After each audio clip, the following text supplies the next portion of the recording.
It could be incredibly inconvenient to accept that the way we use social media, media sources, and our technology in general, like our phones and our laptops and iPads or whatever else, it's inconvenient to accept that maybe those things affect performance, affect happiness, affect whatever measure you find meaningful in your own life.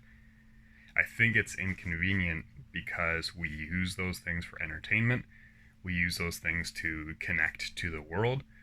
We use those things for what we perceive to be social validation and social support, although I'd argue that they're piss poor for doing that.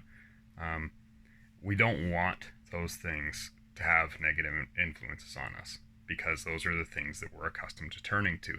However, I think that just makes it harder to ask that question. How is my use actually affecting me?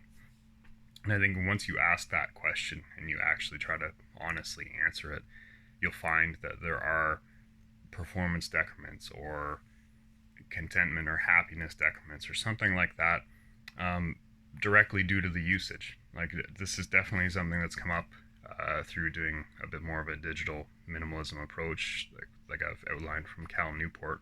But basically, just from cutting back my social media use, my phone use, how often I check my phone, notifications, all kinds of things like that.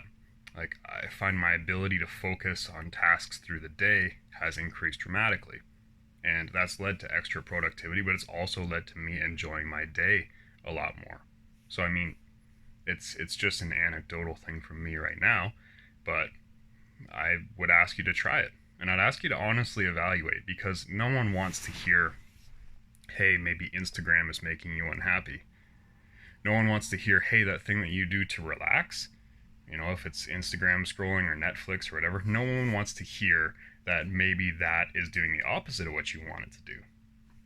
No one wants to hear that. But there's more research being done on these things, and I think that the more we look into the cognitive and just contentment effects of these technologies and how we're using social media, I think the more problems we're going to find with those things. Ultimately, you have to run the experiment for yourself, but I would urge everyone to do that.